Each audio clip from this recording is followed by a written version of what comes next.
Hey, what's going on, Buff Nation?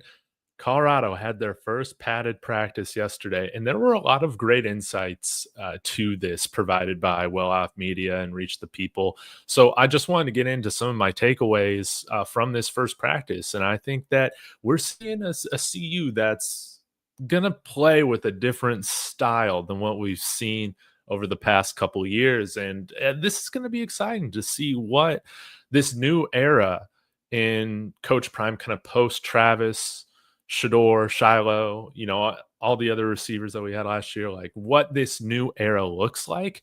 And might I be so crazy to say that I like some of the new creativity I'm seeing coming from this padded practice. So I'm going to get into some of my takeaways. Of course, as usual, guys, please be sure smash that like, subscribe, and most importantly, get in the comments. Let me know what has been impressing you. Like, who are some players that you're really excited about, or coaches that you want to talk about. But let's go ahead and dive into it. So, I got a few different like highlights and takeaways that I wanted to get to. So, the first thing is I wanted to show this run here from Dallan Hayden. I think that he's looking really good so far in practice, and courtesy of RR Juju, clipping this from, I can't remember if this was Well Off or Reach the People, but just take a look at this run, man. This was really great from Dallan Hayden. I'm gonna mute it.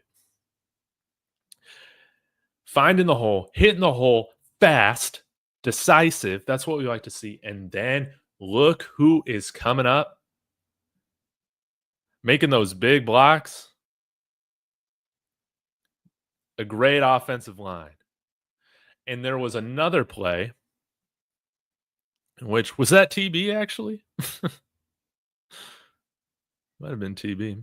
But there was another play, and it might have been running with actually Dallan Hayden or Welch. I can't remember, but when you go throughout the different practice clips, there are a lot of great runs that Michael Welch had, which was great. Simeon Price had some good runs, and I've really been impressed with what Marshall Faulk has done so far with the running backs. I think that from the little we've seen, especially in the padded practice, that's when you get kind of a better idea of how these guys are really looking. These guys are churning their legs. They're keeping their legs moving. They're looking physical. They're playing fast. And also, most importantly, I think the offensive line is doing a good job. I noticed on multiple plays how Crysler, number 72, I feel like he's opening up big time holes for these running backs to run through. And that's saying something, because you could argue that the defensive line is our best unit on the entire team.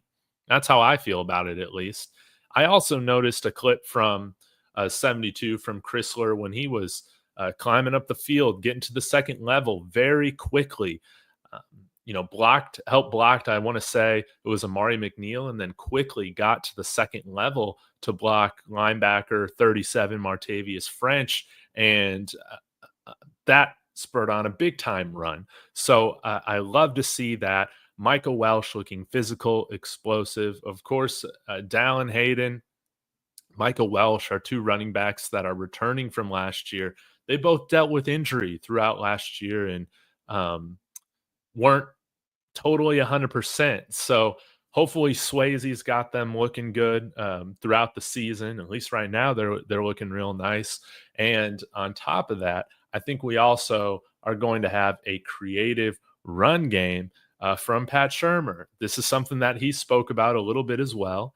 And I'll play a little bit of this for you so you can see it, courtesy of Matt Smith. Y'all be sure to follow him, Real Matt Smith, on X if you don't do that yet. But I thought that this was pretty telling and refreshing to hear from Pat Shurmur. I won't play the full quote because you could go see Matt Smith's tweet for that. But I want to say this. He, as in Pat Shurmur, shared a bit of what his offseason process looks like and how he has gone about creating two different packages in a new offense centered around quarterbacks with different play styles in Caden Salter and Julian Lewis. And again, guys, read between the lines with what these coaches are talking about. I think it's very clear, even this early on, that you're going to see both of these quarterbacks playing throughout the season.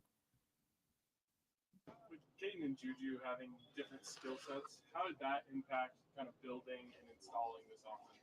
Well, we do just like with the quarterbacks, we try to do the things that they do well, right, on a consistent basis. And so that's the challenge, to try to develop a package for both of those guys, and then, make it seamless. So, when we I get it called, they can go out and execute. So I don't think it's a challenge.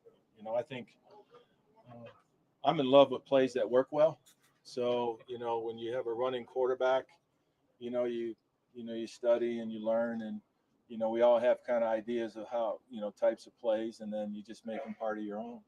I think we all are coordinators, right? Somebody was saying last year, we were talking about remind me, evolve and refine. Evolve and refine, right? Let's go back to that. And I think all offenses do that, right?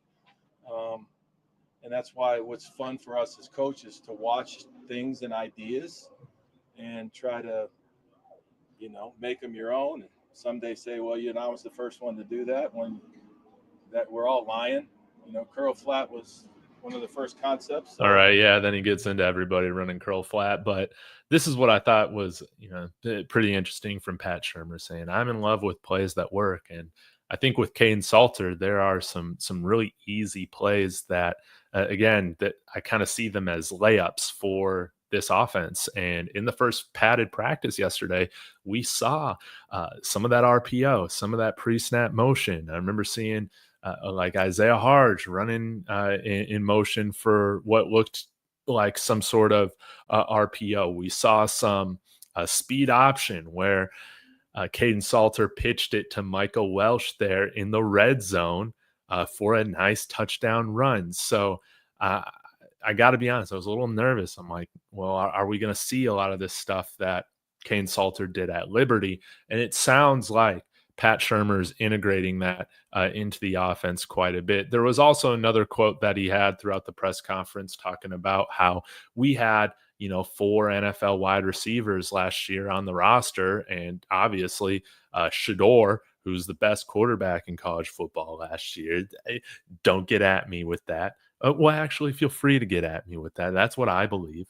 And he's like, of course, we were going to, throw the ball around. But he said with this team and with this roster, you got the ability to be a little bit more creative, to be a little bit more multidimensional. And again, Pat Shurmur's background, more so, from my understanding, is in coordinating this run game. And having a running quarterback, I think that he is excited about having the prospects of Kaidon Salter here to do those sorts of things. And I would like to think that working in conjunction with Marshall Faulk and Brett Bartolone now coming in with a little bit more responsibility, passing game coordinator, Byron Leftwich, we see the passing game evolve as well. I think that's one thing that we want to see. I think that with Kaidon Salter, Julian Lewis, integrating more pre-snap motion is going to be really, really important for both the run and the pass. It's going to help these guys identify what's going on pre-snap, which is going to give our offense, hopefully, the upper hand in a lot of these situations. But I got to say, man, I was real pleased with seeing some of those option plays integrated into the play calling throughout the first padded practice. And I got to talk about defense too before I get to some of your comments here. I loved to see this. I think it was from TJ Branch. Shout out to Flaxky on X for putting this out. This was freaking awesome. TJ Branch, number 22. Just watch him come in here, fly, and blow this thing up. He says, the Antonio Branch Jr. truthers, please stand up. And look at that. Squares him up. And the ball carrier leaves his feet. Absolutely lays that guy out, man. I don't know which running back. Maybe that was Bautista. Absolutely beautiful. And TJ Branch, I think, is one of those true freshmen to keep an eye on this year. He had a really great spring game. And yeah, it seems like that is translating over into fall camp. Again, when the padded practices happen, you get a little bit better of an idea of how the defense is looking. And I think they're looking ultra physical. It was nice to see some of the kind of skirmishes the offense and defense got into. I think Reggie Hughes had a pretty big hit on, I think it might have been Dakalon Taylor, but Dakalon Taylor also caught a pass like out in the flat and took it to the house for a touchdown, juked a guy like out of his shoes. You had good runs and good plays from like all four of our top running backs. Dallan Hayden, Micah, Welch, I think, had the best day. You had Trackhawk, Dakalon Taylor, and Simeon Price, the transfer from Coastal Carolina, number 26, I want to say. But the defense, TJ Branch, I thought looked great on this play. Reggie Hughes, again, I think our defensive line, London Merritt as another true freshman to keep an eye on. I think that he has popped as well. So we'll see what the rest of the secondary looks like. But another play here, I mean, this was, you guys have probably seen this. Oh, that was way too loud. Is from Deion Parks, transfer from Illinois State, having like a Travis Hunter type interception here, diving interception. Just a thing of beauty right there, courtesy of the Colorado Buffaloes Twitter page. That was beautiful to see. I think RJ, DJ, Deion Parks, like we've seen. Oh, let me get the roster out here. Yeah, we've seen Noah King, number 20, make some really good plays as well. So I did also notice that Isaiah Harge, at least for this practice, he was not in a gray jersey. Like he was in a white jersey. I would like to see him fully dedicated on offense, whether that's at running back or wide receiver. I would prefer running back because I just think he could get on the field more. But, we'll let the coaches decide that, obviously. So overall, like creativity, physicality, swagger, I loved what I saw. This is going to be, in my opinion, a more creative offense than we've seen over the last couple of years. And I think that's going to be fun to watch, man. Like excited to watch some run game coordination, baby. So I'll get to a few of your comments. Again, thanks for tuning in to this early morning show if you're watching in Mountain Time or the West Coast. But appreciate you guys as always. Town and Tree, I'm back, baby, straight out of Florida. Hey, let's go. We got a handful of guys from Florida. Are you feeling good about this Ben Gula commitment, man? I'm pumped about it. Lil Bucket coming in here. Blocking looks good. Yes, I've been very impressed with Larry Johnson at right tackle. Like I said earlier in the video, Zach Crysler, I think at number 72, he's looking fantastic. And of course, Jordan Seaton's going to be right there. Yeah, the whole unit has looked good. We'll see what happens with the center position if Zarian McGill is able to hold off Cooper Lovelace. That's going to be, I think, one to pay attention to, because I think Cooper Lovelace has a lot more experience just in terms of like starting at this level, snaps played, but Zarian's also been here since January, and he very well could keep hold of that.